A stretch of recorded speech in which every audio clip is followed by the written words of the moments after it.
आज के इस एक्सप्लेनर में हम एक ऐसे विषय पर बात करने वाले हैं जो सच में एक बहुत बड़ा गेम चेंजर है।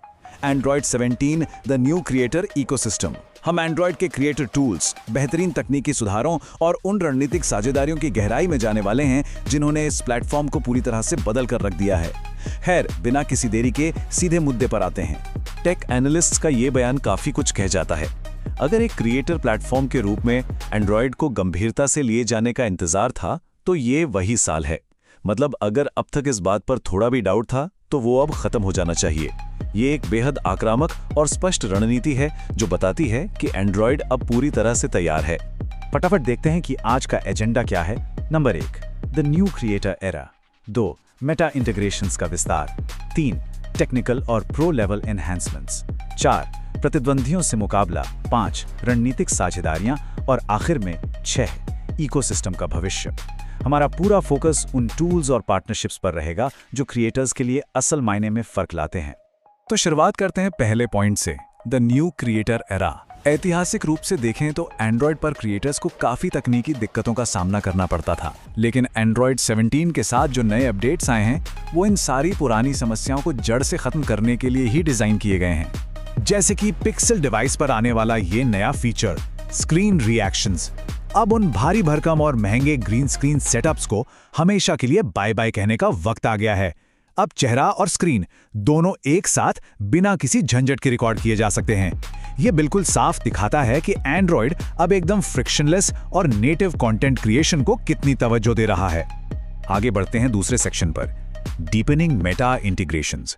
ये एक ऐसी बड़ी साझेदारी है जिसका सीधा लक्ष्य इंस्टाग्राम को एंड्रॉयड पर इंडस्ट्री के बेस्ट स्टैंडर्ड्स के बराबर लाना है। और इंस्टाग्राम में आए ये तकनीकी अपडेट्स सच में कमाल के हैं। अब अल्ट्रा HDR कैप्चर और प्लेबैक का सपोर्ट है, जिसका मतलब है कि कलर्स और कॉन्ट्रास्ट बिल्कुल असली दुनिया जैसे वाइब्रेंट दिखेंगे। साथ ही इनबिल्ट वीडियो स्टेबलाइजेशन और नाइट साइड का इंटीग्रेशन भी है। और हाँ, सिर्फ फोन के लिए ही नहीं, टैबलेट के लिए भी ऑप्टिमाइज्ड UI है। ये डेवलपर्स और क्रिएटर्स दोनों के लिए एक बहुत बड़ी राहत है। पहले वाले उस पुराने legacy third party camera integration को याद कीजिए, कितना धीमा और चॉपी होता था, राइट? अब उसे इस नई optimised capture to upload pipeline से तुलना करके देखिए, फर्क जमीन आसमान का है। इसका सीधा सा अर्थ है बिना किसी रुकावट के बहुत शानदार क्वालिटी का आउटपुट। ये पाइपलाइन सीधे ऐप में परफॉर्मेंस को मक्खन की तरह स्मूथ बना देती है। तीसरा सेक्शन, टेक्निकल और प्रो ग्रेड एनहांसमेंट्स।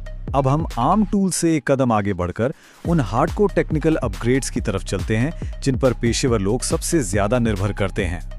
जैसे कि ये एडवांस्ड प्रोफेशनल वीडियो यानी APV फॉर्मेट। सैमसंग के साथ मिलकर तैयार किया गया ये नया फॉर्मेट एक बहुत बड़ा कदम है। जो पेशेवर क्रिएटर्स गैलेक्सी S26 अल्ट्रा जैसी डिवाइस पर भारी भरकम वीडियो फाइल्स के साथ काम करते हैं, उनके लिए ये फॉर्मेट एक वरदान है। ये वीडियो क्वालिटी से कोई समझौता किए बिना स्टोरेज को बहुत ही बेहतरीन तरीके से मैनेज करता है। और अगर एंड्रॉयड एक्सक्लूसिव एडिट्स ऐप के नए AI पावर्ड वर्कफ्लो को देखें तो ये 2 स्टेप्स में मैजिक करता है।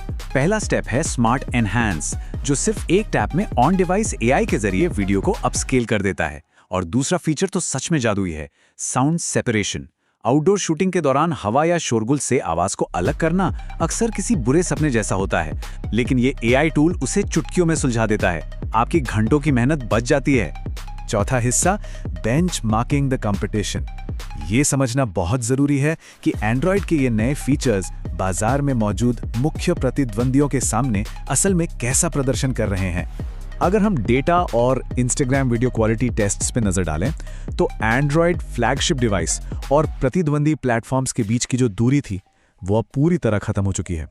हालिया बेंचमार्क्स स्पष्ट रूप से दिखाते हैं कि प्रोफेशनल वीडियो एडिटिंग टास्क हो या इंस्टाग्राम क्वालिटी, एंड्रॉयड फोन्स अब पूरी तरह से बराबरी कर रहे हैं या कुछ मायनों में तो आगे भी निकल गए हैं। 5वां सेक्शन, स्ट्रेटेजिक डेवलपर पार्टनरशिप्स। इस मजबूत क्रिएटर इकोसिस्टम के पीछे मैक्रो लेवल पर कौन सी बड़ी साझेदारियां काम कर रही हैं, आइए उन्हें देखते हैं। ये साझेदारियां सच में बहुत रणनीतिक और प्रभावशाली हैं। मेटा इंस्टाग्राम को ऑप्टिमाइज कर रहा है, सैमसंग APV फॉर्मेट का विकास कर रहा है, लेकिन जो सबसे बड़ा माइलस्टोन है वो है अडोब। Adobe Premiere Pro अब आधिकारिक रूप से एंड्रॉयड पर आ गया है, वो भी YouTube शॉर्ट्स टेम्पलेट्स के साथ। इन सभी दिग्गजों का एक ही प्लेटफॉर्म पर साथ आना इस इकोसिस्टम को एक बिल्कुल नई ऊंचाई पर ले जा रहा है। और अब आखिरी section, the ecosystems future. Android एक साधारण यूटिलिटी ऑपरेटिंग सिस्टम से आगे बढ़कर अब एक इंटरकनेक्टेड इंटेलिजेंस सिस्टम में कैसे बदल रहा है, आइए इसे समझते हैं। इंटरऑपरेबिलिटी में जो बदलाव आया है वो वाकई माइंड ब्लोइंग है।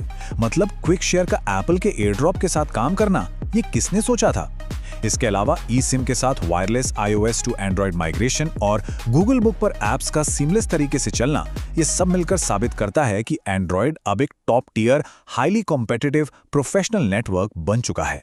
580 मिलियन, एक बार इस नंबर के बारे में सोचिए। ये कोई छोटी मोटी संख्या नहीं है। इस बढ़ते हुए एंड्रॉयड इकोसिस्टम में कंपैटिबल डिवाइस का ये एक विशाल आंकड़ा है। डेवलपर्स के लिए ये एक अभूतपूर्व अवसर है, एक ऐसा विशाल बाजार जहां रचनात्मकता और संभावनाओं की कोई सीमा नहीं है। तो इस पूरे एक्सप्लेनर का निचोड़ क्या है? एजेंटिक एआई और इस अभूतपूर्व क्रॉस प्लेटफॉर्म सहयोग के साथ एंड्रॉयड डेवलपर्स आगे किन नई रचनात्मक ऊंचाइयों को छूने वाले हैं? यह एक ऐसा सवाल है जो हमें भविष्य की संभावनाओं के बारे में सोचने पर मजबूर करता है।